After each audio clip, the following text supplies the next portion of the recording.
전에라는 제목으로 하나님 말씀 전하겠습니다. 옛날 1960년대 한 젊은 전도사가 교회가 전혀 없었던 시골 산골 마을에 교회를 세우게 됩니다. 그리고는 집집마다 돌아다니며 전도를 했답니다. 교회도 전도사님이라는 사람도 처음 보았던 그 마을에서 어느 날 전도사님이 한 집을 방문했는데 그 집에 평상에 할머니가 앉아서 쉬고 있었어요. 전도사님이 전도를 합니다. 할머니 안녕하세요. 저는 가까운 교회에서 전도 나온 전도사입니다. 그랬더니 이 할머니가 갑자기 평상에 앉아있던 버선발로 뛰어나오며 전도사님을 맞이하는 거예요. 아이고 어서 오이소 도사님. 아니 저는 도사가 아니라 전도사입니다. 아 예 전도사님. 어째 이런 누추한 곳까지. 교회 한번 나오시라고 전도 왔습니다. 할머니 교회 나오셔서 하나님 믿으시면 구원을 받습니다. 예? 교회 가면 구원을 준다고요? 예 할머니. 아 그러면 가야지. 예. 언제 가면 되는겨? 주일날 오세요.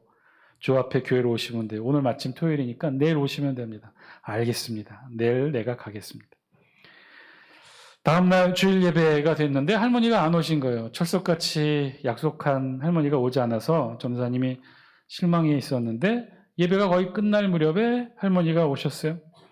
너무나 반가운 나머지 예배 끝나고 전도사님은 할머니께 인사했어요. 할머니 오셨네요. 예, 좀 늦었습니다. 그만 아침에 잠이 깜빡 들어서 시간을 못 맞췄네요. 그래요. 그럼 다음 주에는 늦지 마세요. 알겠습니다. 그리고는 가지 않고 전도사님을 빤히 쳐다보는 거예요. 전도사님은 할머니 보내고 또 다른 분들과 인사하고 그렇게 할머니를 보냈어요. 그런데 이 할머니가 다음 주에 나오지 않는 거예요. 그 다음 주에도 안 나오고 그 다음 주에도 안 나오고 걱정이 돼서 네 번째 주에 전도사님이 또 그 할머니 댁을 찾아갔습니다. 할머니를 봤는데 이번에는 평상에 앉아 계셨던 여느 때와 같이 할머니가 이번에는 그냥 앉아서 째려보며 전도사님께 이렇게 말합니다. 우째 또 왔는겨? 할머니 안녕하세요. 요새 할머니가 교회 안 나오셔서 궁금해서 나왔어요. 아이고 교회고 뭐고 다 치아보이소만. 왜 그러셔요 할머니? 와 그러나 마나 우째 전도사님은 거짓말을 그래 잘해요. 아니 거짓말이라니요. 아하 이 젊은 도사님이 발뺌을 하려고. 그때 전 도사님이 그랬죠. 교회에 나오면 구원을 받을 수 있다고. 그런데 왜 안 주는겨? 내가 구원 받으려고 일요일에 잠 설쳐가며 교회 갔는데 구원은 고사하고 일전도 안 지대에 도사님은 거짓말해도 되는겨? 할머니 저는 도사가 아니고 전도사입니다. 그리고 구원은 말을 매처에 끊기도 전에 말을 끊으면서 할머니가 이렇게 말해요. 도사가 아니라고 해? 그러면 전씨라 해야겠네. 고마에 됐어요. 꼴랑 10원도 아닌 구원 준다는 말 믿고 나간 내가 등신이지. 마 전씨, 마 됐다카 안 가요. 이제 가 보이소. 실제 있었던 일이라고 하죠. 구원이라는 단어 우리는 하도 많이 또 자주 사용해서 친숙한 신앙의 언어지만 불신자들에게 이 구원이라는 단어 어떻게 보면 참 부담스럽고 이해하기 어려운 단어이기도 합니다. 그런데 그 구원이 지금도 그렇지만 고대에도 중세에도 참 이해하기 어려운 중요한 신학적 숙제를 우리에게 주고 있습니다. 그 중에 하나가 오늘 본문의 주제이기도 한 구원의 개별성 문제입니다. 구원은 나 혼자만 이루어지는 영역인가? 내 자녀, 내 가족에게는 나의 구원이 전혀 영향을 미치지 못하는가? 구약시대부터 신약시대까지, 아니 중세시대를 거치기까지 최근까지도 이 구원의 개별성 문제는 우리를 혼돈케 하는 중요한 신학적 주제의 말씀이기도 합니다. 오늘 우리가 다시 읽은 본문 에스겔 14장 12절 이하 우리 본문에서는요. 이 구원의 개별성에 관해서 네 가지 예를 들어 우리에게 설명해 주고 있어요. 우리 다 함께 13절 말씀 영상을 통해 같이 함께 읽습니다. 시작. 인자야 가령 어떤 나라가 벌법을 행하여 내게 범죄함으로 내가 손을 그 위에 펴서 그 의지하는 양식을 끊어 기근을 내려 사람과 짐승을 그 나라에서 끊는다 하자. 이 말씀은 에스겔서에 기록된 하나님의 전형적인 심판 예언의 말씀입니다. 하나님이 이 땅에 대해 어떻게 심판하시는지 우리 성경에 기록한 거죠. 하나님은요, 어떻게 이 땅을 심판하시느냐? 우리 성경 13절에 보니까 어떤 나라가 불법을 행하여 내게 범죄함으로 라고 시작하고 있어요. 그러니까 이 말은 하나님께서 이 땅을 심판하실 때 그 심판의 이유에 대해서도 중요한 사실을 우리에게 알려주고 있는데, 어떤 나라가 불법을 행하였다는 거죠. 어떤 나라가 죄를 지었다는 거예요. 어떤 나라가 범죄를 저질렀다는 거예요. 그런데 그것은 곧 어떻다는 거예요? 하나님께 죄를 범했다는 것이죠. 그러니까 하나님께서는 그 나라를 그래서 죄를 지은 나라로 여기시고 심판하십니다. 이 세상에서의 불법은 그래서 하나님께 대한 죄임을 우리 성경이 다시 한번 밝히고 있으면서, 자, 그런데 그 심판이 어떤 모습이냐? 불법을 행하고 하나님께 죄를 지은 이 땅에 하나님께서는 어떻게 해요? 기근을 내려서 양식을 끊게 하는 심판을 내리셨다는 거예요. 이 땅에 대한 불법, 이 땅의 불법에 대한 하나님의 심판의 종류를 말씀하시는 거죠. 하나님께서는 이 땅의 불법에 대해 기근의 형태로 심판하셔요. 자, 그러면 어떻게 되느냐? 14절, 우리 영상을 통해 같이 함께 읽습니다. 시작. 비록 노아, 다니엘, 욥 이 세 사람이 거기에 있을지라도 그들은 자기의 공의로 자기의 생명만 건지리라. 나 주 여호와의 말이니라. 노아, 다니엘, 욥 누구인가요? 노아, 다니엘, 욥이 어떤 사람들이죠? 노아, 다니엘, 욥은요, 당대 최고의 신앙의 인물로 인정받는 자들이었어요. 구약 성경에서 말씀하시는 최고의 의인들의 이름 중 하나가 바로 이 노아, 다니엘, 욥의 이름이었어요. 노아는요, 하나님이 직접 인정하신 의인의 이름이에요. 우리 창세기 6장 9절에 보면 하나님께서 우리 노아를 어떻게 평가하시느냐? 창세기 6장 9절. 노아는 의인이요 당대의 완전한 자라. 그는 하나님과 동행하였으며. 노아는 의인일 뿐만 아니라 어떻게 해요? 당대의 완전한 자고, 그래서 하나님이 노아와 함께 동행했다는 거예요. 이건 전무후무한 표현이죠. 노아가 그런 사람이라는 거예요. 당대의 의인일 뿐만 아니라 완전한 자고 하나님과 친히 동행했던, 우리 성경에 몇 안 되는 그런 의인의 이름이 바로 노아였다는 거예요. 욥은 또 어떻습니까? 욥 또한 우리 성경이 욥에 대한 평가를 이렇게 기록하고 있어요. 욥기 1장 1절에 보면 이렇게 기록합니다. 그 사람은 온전하고 정직하여 하나님을 경외하며 악에서 떠난 자라. 와우, 어마어마하죠. 욥이 그런 사람이라는 거예요. 온전하고 정직하고 하나님을 경외하여 악에서 떠난 자가 욥이었다는 거예요. 다니엘은 또 누군가요? 바벨론 포로로 끌려갔으나 그 이방인의 땅 가운데에서도 자신의 신앙을 지키기 위해 어떻게 했어요? 목숨을 걸었어요. 그런 다니엘을 하나님이 어떻게 지켜주셨다고 그랬어요? 사자굴에 넣어도 하나님께서 지켜주시고, 풀물불에 집어 던져도 하나님께서 지켜주셨던 인물이 바로 다니엘 아니었습니까? 노아, 다니엘, 욥, 이들은요, 우리 성경이 인정하는, 하나님이 인정하시는 당대 최고의 의인의 표상들이었어요. 자, 그런데 오늘 성경에 보니까 뭐라고요? 그런 의인들이라 할지라도 하나님의 심판 속에 있는 이스라엘을 단 한 사람도 구원할 수 없다고 말씀하셔. 우리 14절 말씀 영상을 통해 다시 한번 읽어볼까요? 시작. 비록 노아, 다니엘, 욥 이 세 사람이 거기에 있을지라도 그들은 자기의 공의로 자기의 생명만 건지리라. 나 주 여호와의 말이니라. 하나님의 심판의 재앙 속에서는요, 노아, 다니엘, 욥이라 할지라도 의인의 표상이고, 이 세상 그 누구보다도 하나님께서 성경이 이렇게 칭찬한 이들이 없는데, 그런 노아, 다니엘, 욥이라 할지라도 자기의 생명만 건질 뿐 다른 사람을 구원시킬 수 없다는 거예요. 이들이라도 오직 자신만 구원받을 수 있다는 거죠. 심지어 우리 쭉 읽어보면 자신의 가족도 구원 못하고 자신의 자녀도 구원받게 할 수 없다고 말씀하셔요. 오늘 우리 본문은요, 이 사실을요, 13절, 14절 뿐만 아니라 15절, 16절, 17절, 18절, 19절, 20절 똑같은 반복된 형태, 네 번의 형태로 동일하게 기록합니다. 똑같아요, 구조가.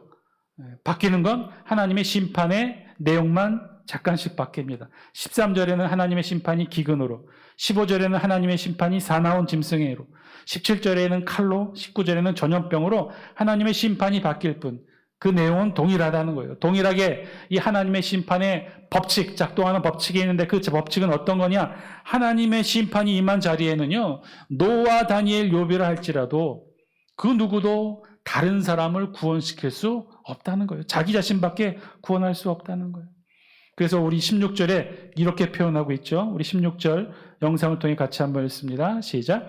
비록 이 세 사람이 거기에 있을지라도 나의 삶을 두고 맹세하노니 그들도 자녀는 건지지 못하고 자기만 건지겠고 그 땅은 황폐하리라. 주 여호와의 말씀이니라. 이 세 사람이 거기에 있을지라도, 이 세 사람이 누군가요? 앞에서 언급했던 우리 성경이 증거하고 있는 의인의 표상 노아, 다니엘, 욥이라 할지라도 자신의 자녀를 구원시킬 수 있다 없다? 없다는 거예요. 자녀들조차 심판의 자리에서 구원받게 못한다는 거예요. 의인의 표상이라 할지라도, 노아, 다니엘, 욥이라 할지라도 자신밖에 구원받을 수 없다는 거예요. 자녀들을 구원시킬 수 없다는 거예요. 이는요, 아주 대표적인 구약의 본문, 구원의 개별성에 관한 본문이에요. 구원은 개별적이라는 거죠. 아버지가 구원받았다고 해서 아들이 자동적으로 구원받을 수 없다는 거예요. 아내가 구원받았다고 해서 자동적으로 남편이 구원받을 수 없다는 거예요. 우리가 가게 될 천국의 구원의 문은요, 그래서 철저히 개별적이라는 거예요. 그 누구도 노아, 다니엘, 욥이라 할지라도, 아니 아브라함, 이삭, 야곱, 요셉이라 할지라도 천국의 문은 오직 혼자만 들어갈 수 있다는 거예요. 누군가를 손잡고 강제로 억지로 끌고 갈 수 없다는 거죠. 우리가 가게 될 천국은요, 그래서 철저히 개별적 구원의 길이라는 거예요. 어떻게 보면 당연한 말씀이죠. 내가 구원받았다고 해서 내 자녀, 내 가족이 함께 구원을 보장받을 수는 없는 것 맞을 겁니다. 당연할 겁니다. 그런데 이거 지금의 우리의 마음도 좀 불편하지만 이거 인정하기가 쉽지 않잖아요. 그런데 우리 신앙의 역사, 교회의 역사에서 보면 이것을 인정하지 못하고 잘못된 주장을 했던 중세의 기억이 우리에게도 있지요. 소위 말하는 중세시대에 교회에서 뭘 팔았어요? 면죄부를 팔았어요. 사진 한 장 보여주세요. 면죄부예요. 당시 중세시대 때 돈 받고 팔았던, 교회가 팔았던 면죄부예요. 당시 테첼이라는 카톨릭 수다서가 유명한데 이 면죄부 설교로 중세 유럽 전체를 돌아다니며 교회와 마을을 돌아다니며 이 면죄부 관한 설교로 유명했던 수도사예요. 이 수도사가 뭐라고 설교를 했느냐? 이렇게 설교했어요. 금화가, 돈, 동전이죠. 금화가 면죄부 헌금함에 떨어지며 땡그랑 소리를 내는 순간 죽은 자의 영혼이 연옥에서 천국으로 올라간다. 이 면죄부를 사게 되는 이 금화가 헌금함에 떨어질 때 땡그랑 소리를 내면서 떨어지는데 그 순간 어떤 일이 일어나느냐? 이미 죽은, 그래서 연옥이라고 표현했는데 이미 지옥이에요. 이미 지옥에 가 있는 우리의 가족, 사랑하는 아내, 남편, 자녀, 부모들이 천국으로 올라갈 수 있다고 했어요.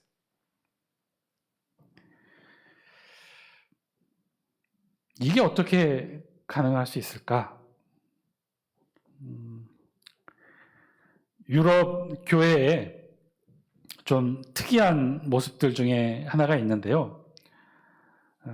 저도 사실은 작년에 안식년 맞이해서 유럽의 종교개혁 지성지 순례를 다녀올 계획을 세웠었습니다. 근데 사정상 가지 못하게 되었는데, 그래서 다 예약을 해놨는데 유독 스위스 지역만 예약 취소가 안 된다는 거예요.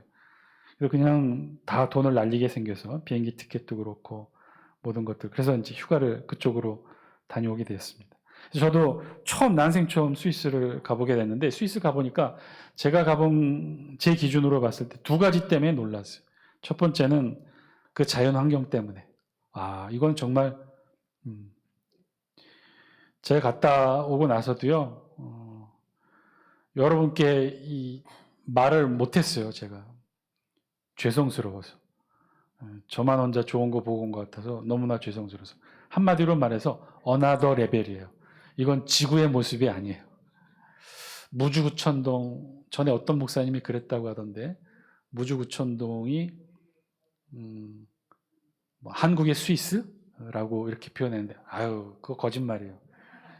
전혀 달라요. 진짜 무슨 다른 행성에 와 있다는 느낌이 들 정도로 정말 자연환경이 너무나 수려하고 아름다운데 직접 보지 않으면 정말 알 수가 없어요. 자, 그런데 이건 첫 번째 놀란 거고 이건 누구나 다 놀랄 거예요. 가서 보면. 근데 두 번째 제가 개인적으로 놀랐던 건 뭐 때문에 놀랐냐면요. 스위스에 교회들이 많은데 교회 탑 위에 뭐가 있냐면 이런 게 있어요. 닭이 다 있어요. 모든 교회에 십자가 위에 다 닭이 달려 있는 거예요. 야, 이게 참 신기하다. 어떻게 십자가 위에 닭을 저렇게 달아나. 저 닭이 어떤 닭이에요? 베드로가 예수님을 3번 부인했을 때 울었던 바로 그 닭. 베드로의 마음을 아프게 했던 바로 그 닭.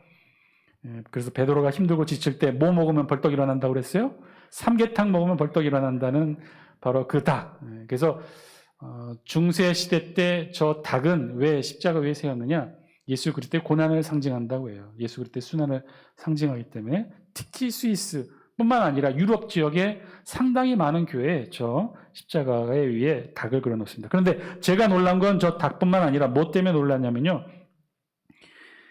진짜 놀란 건 스위스 전국이 그렇게 교회가 많다는 사실이에요. 교회가 많은데 어떻게 많냐? 그러니까 뭐 유럽이 다 그렇고 특별히 스위스가 그런데 지금 우리가 사는 이 면 단위 마을 얼마 안 되는 작은 마을이지만 이것도 스위스에 보면 굉장히 큰 마을이에요. 사진 한 장 보여주실래요? 왜냐하면 대부분들이 이 산으로 되어 있는 지역에 저렇게 마을들이 띄엄띄엄 있어요.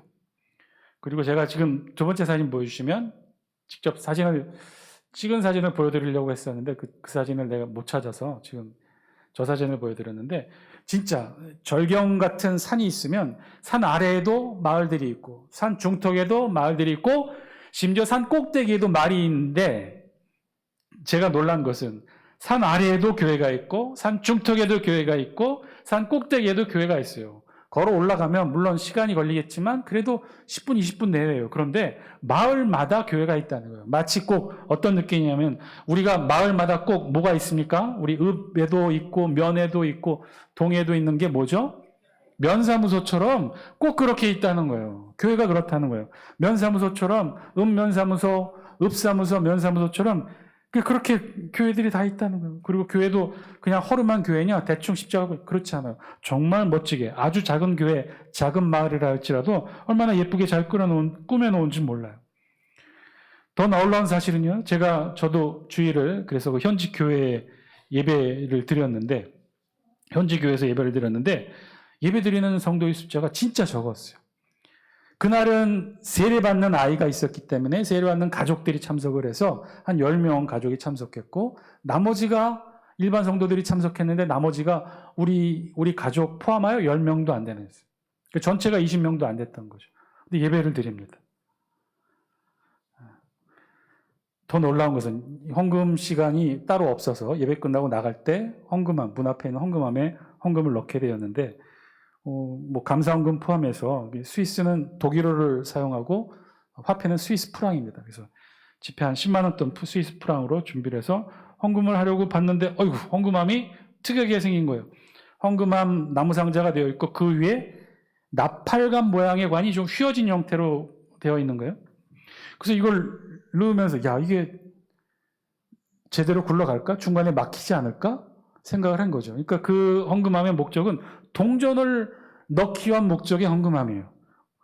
지금도 스위스에서는 그래서 실제로 내 앞에 있었던 몇몇 번 다 헌금하지도 않아요. 일부만 헌금하는데 동전을 헌금해요. 그래서 헌금하면 어떻게 되냐면 어떻게 할까요? 그 나팔관 속으로 떼그르르르 굴러가는 소리와 함께 나중에 톡 하고 떨어져요. 그래서 그 동전이 몇 개 떨어졌으며 어떤 종류의 어떤 무게의 동전인지도 유심히 들으면 다 알 수 있을 만큼의 그런 모습이에요. 왜 그랬을까요? 이 전통이 왜 이렇게까지 되어 있을까요? 이유는요. 신약 성경에 우리 보면 뭐라고 되어 있어요? 우리 예수님 말씀하셨던 예수님도 예루살렘 성전에 헌금함을 유심히 지켜보다가 누가 헌금한 걸 보셨죠? 과부의 두렙돈 헌금. 과부의 두렙돈이 헌금했을 때 그 헌금함의 모습을 사진 한 장 보여주실래요? 고증에 의하면 저런 모양의 헌금함이었다고 해요. 그러니까 헌금함 위에 나팔관을 만들어 놓은 거죠. 저 시대에는 오늘날처럼 5,000원, 만원, 5만원권 지폐가 있었을까요? 없었을까요? 없었어요. 다 화폐는 동전 형태예요. 단지 고의 거는 금화, 그 다음은 은화, 그 다음은 이제 구리로 만든 돈으로 그 가치를 설정했던 거죠. 그래서 떨어질 때 소리가 다 틀려요. 얼마나 넣는지, 그리고 그게 금한지, 은한지, 동전인지, 몇 개를 떨어뜨리는지 다 알 수 있도록 저렇게 헌금한 모양이 저랬던 거죠. 그래서 저 전통을 중세 시대를 거치고 종교개혁을 거친 유럽의 대부분의 교회는 다 저런 형태예요. 그러면 궁금함이 들죠? 아니 저렇게 헌금도 동전으로 하고 지금까지도 동전으로 하는데 그 예쁜 교회, 제가 예배드렸던 그린델발트에 있었던 교회는요, 관광지에 있는 교회라 교회도 정말 크고 예뻐요. 그리고 그 옆에 교육관도 있고 사택도 있어요. 3개 건물이 함께 있는 그 사택. 저희들도 예배를 드리고 얼마나 얼굴이 뜨거웠겠어요. 동양인은 낯선 우리밖에 없었고 예배는 독일어로 진행되는데 알아들을 수도 없고 1시간 넘게 참 힘들게 앉아있다가 나도 힘들었지만 이 사람들도 얼마나 불편하고 힘들었을 거예요. 나갈 때 목사님께 인사할 때 이제 독일어로 떠듬떠듬 설명을 했죠. 저는 한국에서 왔고 저도 목사이고 오늘 은혜스럽게 예배를 잘 들었다라고. 그랬더니만 이 목사님도 말하는 거예요. 나도 몇 주 전에 한국에 서울에 갔었다고. 목회자 포럼 때문에 갔었다고. 반갑다고. 찬양하자고. 그 옆에 목회관이 있고 또 교육관도 있어서 거기서 차도 마시고 교제도 하는 모양이더라고요. 그러면 그 많은 시설이며 목회자 사례비며 이걸 다 어떻게 할까요? 지금도 마찬가지지만 유럽의 교회는 절대 사적 공간이 아닙니다. 그건 공적인 기관이고 공적 건물이고 따라서 그 관리는 누가 해요? 국가가 합니다. 그 재원은 어디서 충당해요? 국가의 세금으로. 어떤 세금? 스위스, 대표적으로 국교인, 기독교 국가인 독일도 마찬가지지만 스위스도 마찬가지고 유럽 대부분의 나라가 국교가 기독교가 아니라 하더라도 자신이 크리스찬이라고 밝힌 모든 사람들은 국가에 세금을 내게 돼 있어요. 종교세라는 명목으로 세금을 냅니다. 그러니까 월급에서 아예 원천 징수해서 떼어가요. 근데 그것을 사람들은 뭐라고 여겨요? 헌금이라고 여기는 거예요. 그러니까 교회에 매주 출석하지 않는 이유는 매달 알아서 헌금이 빠져나가기 때문에 1년 내내 교회 출석 의무감을 별로 없어요. 그냥 매주 나는 헌금하고 있고 매달 헌금하고 있기 때문에 1년에 몇 번만 출석합니다. 그리고 그렇게 모아진 종교세의 재정을 가지고 전국에 있는 교회를 운영하죠. 그래서 그 모양이 그랬다는 거예요. 그래서 중세 신부들이 면죄부를 팔면서 설교했던 그 내용, 금화가 면죄부 헌금함에 떨어지는 땡그랑 소리를 듣는 순간 죽은 자의 영혼이 연옥에서 천국으로 올라간다. 중세의 흔적이 남아있는 유럽의 대부분의 교회의 헌금함의 형태가 아직도 이런 나팔관 헌금의 형태를 유지한 게 바로 그런 이유예요. 아니 그러면 그런 동전을 헌금해서 그 마을마다 예쁘게 잘 지은 교회들이 어떻게 유지가 될까? 목회자의 생활비는 어떻게 유지가 될까? 아까 말씀드렸던 것처럼 국가가 관리를 합니다. 국가가 그렇게 교회도 관리하고 목회자들도 관리하고 그런 거죠. 독일에서 목사 안수를 받고 교육을 받고 목사 안수를 받고 상당수 사람들이 1년에서 2년 정도 교회 임지 배정을 기다려요. 기다리면서 이들이 주로 뭘 많이 하냐면 택시 운전을 많이 한다고 해요. 그러니까 우리나라에서 유학 간 목사님들이 택시 운전사들 중에 현직 목사 신분인 분들을 많이 자주 종종 만나게 된다는 거예요. 왜 목사 안수를 받았고 거기 공부 과정도 어렵거든요. 국가 공무원에 준하는 과정이라. 근데 그렇게 해서 목사 안수를 받고 왜 운전을 하십니까? 교회 임지를 배정받기 위해서 1년 내지 2년 정도 기다려야 되는데 그 시간 기다리는 동안 이렇게 아르바이트를 한다고요. 그래서 마치 꼭 국가 공무원이 임지 배정을 받듯이 그렇게 배정받는 게 목회자예요. 국가가 관리하는 거죠. 지금 대부분의 유럽의 형태가 그렇다는 거예요. 그래서 유럽 대부분의 교회는 헌금함의 형태가 그렇다는 거죠. 면죄부를 팔면서 설교했던 그런 것처럼. 근데 지금 생각하면 어떻게 이런 일이 버젓이 일어났을까 싶은데 드라마나 영화에나 나올 법한 이야기처럼 들리지만 당시 교회는요, 이 면죄부를 팔면서 신학적 논리를 이렇게 들었어요. 그건 뭐 어떻게 들었냐면, 우리가 열심히 신앙생활을 해서, 우리가 신앙생활을 하면 똑같지 않잖아요. 어떤 사람은 열심히 신앙생활하고, 어떤 사람은 1년 360을 늘 교회에 나와서 교회 봉사하는 반면에, 그렇지 않고 신앙생활하는 사람들도 있죠. 누구는 태어날 때부터 신앙인으로 일평생 교회 섬기면서 신앙생활 하지만 누구는 죽기 직전에 예수 그리스도 믿고 신앙생활하는 사람도 있단 말이에요. 이렇게 신앙의 편차들이 다 다르잖아요. 그러면 신앙생활이 적은 사람보다도 신앙생활 많이 한 사람들이 더 열심히 봉사하고 더 열심히 헌신하고 더 열심히 기도하고 더 열심히 충성하면 그 신앙의 여분의 노력이, 이 신앙에 내가 했던 여분의 노력이 믿지 않는 우리 가족에게, 다른 불신 영혼에게 영혼을 미칠 수 있지 않을까? 이렇게 생각했던 거죠. 그리고 그 공로를 인정하고 중세교회에서 그 공로를 헌금으로 받고 면죄부를 팔았던 거예요. 오늘 우리 본문의 말씀에도 우리에게 똑같은 또 다른 질문을 주기도 하죠. 노아, 욥, 다니엘, 당대 최고의 신앙의 인물들이고 누가 뭐라고 해도 자타공인, 의인으로 인정받는 그런 신앙의 인물들이라 할지라도 우리 성경이 뭐라고 하고 있어요? 다른 사람은 구원할 수 없다는 거예요. 심지어 자기 자녀도 구원시키지 못한다는 거예요. 그런데 그렇다면 질문이 들죠. 그럼 지금 우리가 하는 이 기도, 우리의 이 중보 기도, 우리 가족을 위한 기도, 우리 자녀들을 위한 이 중보 기도, 우리 불신 가족들을 위한 이 영혼을 위한 중보 기도는 그러면 아무런 힘이 없는 건가요? 아무런 도움이 안 된다는 건가요? 구원은 어차피 개별적이니까 내가 누군가를 위해, 구원을 위해, 영혼 구원을 위해 기도하면 그건 아무런 힘도 없고 영향력도 미칠 수 없다는 것인가요? 아니에요. 그렇지 않아요. 아브라함도 소돔성에 대해 어떻게 했어요? 정말 애타고 간절하게 중보 기도하지 않았습니까? 그 결과 어떻게 됐어요? 그의 조카 롯이 구원받았어요. 모세의 중보기도의 팔이 올라갈 때마다 어떻게 했어요? 이스라엘이 승리했어요. 이런 신앙인들의 중보기도는 아무런 효과가 없는 것인가요? 아니에요. 효과가 있어요. 심지어 우리가 매일마다 새벽 기도하고 수요 기도해야 하고 주일마다 자녀를 위해, 남편을 위해, 부모를 위해, 가족을 위해 기도하는 것 다 헛된 것이 아니라 여기에는요, 하나님께서 말씀하시는 엄청난 놀라운 역사의 힘이 있다는 거예요. 왜 그래요? 야고보서 5장 16절에 뭐라고 기록되어 있어요? 야고보서 5장 16절에 의인의 중보는, 의인의 간구는 뭐라고 그랬어요? 뭐라고 했어요? 역사하는 힘이 크다고 그랬어요. 저 역사가 어떤 역사예요? 오늘 말씀하고 있는 이 야고보서 5장 16절에 말하고 있는 의인의 간구는 역사하는 힘이 크다고 했어요. 저 역사는 어떤 역사예요? 이 역사는요, 하늘의 역사를 의미해요. 여기서 역사는 하나님의 역사하심을 말합니다. 하나님의 역사, 즉 하늘의 힘을 말하는 거죠. 여러분, 이 세상은요, 세상의 역사로 움직입니다. 세상의 역사는요, 자연과학과 시간의 역사예요. 물이 위에서 아래로 흐르듯 낮과 밤이 구분되어 있듯 자연의 역사예요. 이 세상은요, 그런 자연 법칙과 시간의 흐름 속에서 이루어집니다. 그러나 하나님의 역사는 달라요. 이 하나님의 역사는 하늘의 역사고 그것은 하늘이 만들어내는 힘의 역사예요. 때로는 물이 아래에서 위로 흐르게 하기도 하고요. 바다가 갈라지기도 하고요. 물 위를 걷기도 하고요. 구름기둥, 불기둥으로 인도하고 하늘에서 만나와 매출하게 하늘의 양식이 내려오게 돼요. 심지어 반석에서 물이 솟아나기도 하는 것이 이 바로 하늘의 역사, 하나님의 역사라는 거예요. 그런데 그 하나님의 역사가 어디에 있다는 거예요?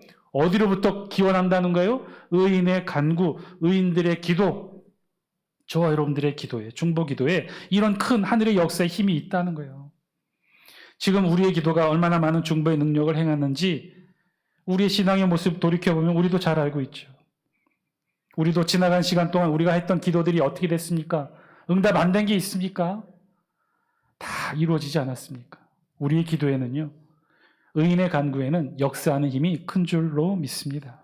우리의 기도에는 역사하는 힘이 있다는 거예요. 의인의 간구에는 분명히 힘이 있다는 거예요. 그런데 여기에는요, 오늘 말씀을 통해 하나님 우리에게 주시고자 하는 중요한 사실은 의인의 간구에는 분명한 한계가 있다는 거예요. 어떤 한계?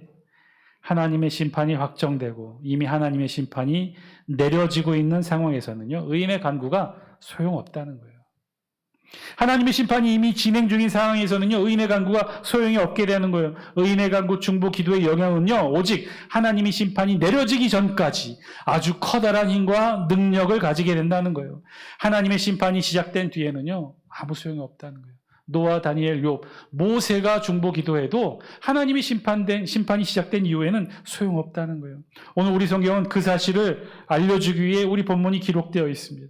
우리의 중보 기도, 의인의 간구, 불신 가족들을 향한 기도, 그러나 여기에는요, 분명한 시간의 한계가 존재한다는 거예요. 시간이 지나면 소용없다는 거예요. 오늘 본문은요, 우리에게 그 사실을 알려주고 있어요. 시간이 지나면 하나님의 심판이 확정되고 시작되면 소용없다는 거예요. 그러니 어떻게 하라는 거예요? 더 늦기 전에 기도하라는 거예요. 우리의 불신 영혼들, 불신 가족들을 위해 중보 기도하라는 거예요. 더 늦기 전에 우리의 불신 가족들을 위하여 전도하시라는 거예요. 더 늦기 전에 우리의 입술을 열어 복음을 증거하라는 거예요. 더 늦기 전에 용기를 내어 우리 사랑하는 가족에게 말하라는 거예요. 그래서 오늘 우리 본문은요, 오히려 반대의 말씀을 우리에게 전해요. 노아, 다니엘, 욥의 의인의 간구가 하나님의 심판이 임한 이후에는 소용이 없다는 거예요. 전혀 소용이 없다는 거예요. 자신의 자녀조차 구원할 수 없을 정도로 하나님의 심판이 시작된 뒤에는, 의인의 강구에는 역사하는 힘이 없다는 거예요. 이 말씀의 의미는 반대로 뭐예요? 하나님의 심판이 시작되기 전에는 의인의 간구에 뭐가 있다는 거예요? 역사하는 하늘의 힘이 있다는 거예요. 이 사실을 오늘 말씀은 저와 여러분들에게 증거하고 있는 줄 믿습니다. 우리의 기도에는요, 그래서 하늘의 힘이 있습니다. 우리의 중보 기도에는요, 하늘의 역사의 힘이 있다는 거예요. 이 세상의 역사를 뒤집는 하늘의 역사의 힘이 저와 여러분들의 기도에 있다는 거예요. 그러니 어떻게 해요? 더 늦기 전에 기도하셔요. 더 늦기 전에 전도하셔요. 더 늦기 전에 하늘을 움직이는 이 역사하는 힘이 우리에게 있음을 깨닫는 여러분 되시기를 주의 이름으로 간절히 축원드립니다. 오늘 본문을 통해 말씀하신 하나님의 음성을 듣고 여러분 그렇게 기도하셨으면 좋겠어요. 하루라도 빨리 우리 가족이 구원받게 하여 주옵소서 기도하시기 바랍니다. 다음 주에 전도축제로 함께합니다. 다른 행사나 모임 하지 않으려고 해요. 우리 불신 가족, 불신 이웃들, 하나님이 우리에게 보내주신 소중한 사람들, 그리고 시험이나 상처나 또 코로나로 주저앉아 교회 나오지 않는 우리 성도들을 위해 여러분 기도해 주시기 바랍니다. 간절히 중보의 기도를 하시기 바랍니다. 구역 식구들을 위해서, 남선교회 여전도회 우리 가족들을 위해서 기도하시고 전도하시기 바랍니다. 더 늦기 전에 이번 한 주간만이라도, 제가 늘 전도축제를 맞이하면서 늘 여러분께 말씀을 드리죠. 우리가 사실 1년 365일 내내 이 전도에 대한 거룩한 부담감을 질 수는 없어요. 그런데 1년에 딱 한 번이잖아요. 이 10월달. 올해는 또 그 기간도 적어요. 일주일, 한 주간. 여러분 뜨겁게 우리 주변에 있는 불신 영혼들을 위해 기도하시기 바랍니다. 그리고 용기를 내어서 전화하시고 선물 들고 찾아가 만나시고, 그리고 여러분 입을 열어 전도하시기 바랍니다. 아이고 목사님 40년이 넘었어요. 40년이. 평생을 통해 아무리 이야기해도 듣지 않아요. 여러분 그래도 하셔요. 여러분의 그 입술에는 하늘의 역사의 힘이 있는 줄 믿습니다. 하나님이 언젠가 바꾸실 거예요. 반드시 하나님의 때에 하늘의 역사하심으로 그 강팍한 마음도 하나님이 돌려놓으실 거예요. 그러나 우리가 뭘 멈춰서는 안 돼요? 의인의 간구를 멈춰서는 안 돼요. 기도하시는 거죠. 이번 한 주간 기도하시고 그리고 전도하시고 꼭 복음을 전하실 수 있는 여러분 되시기를 주의 이름으로 간절히 축원드립니다. 이 전도는요, 저들을 위해서도 전도해야겠지만 사실은 우리 자신을 위해 전도하는 것입니다. 여러분 나중에 천국 가지 못하고 지옥 가면, 지옥 간 우리의 불신 가족, 불신 영혼들만 후회할까요? 우리만 천국에 간 우리도 후회하지 않을까요?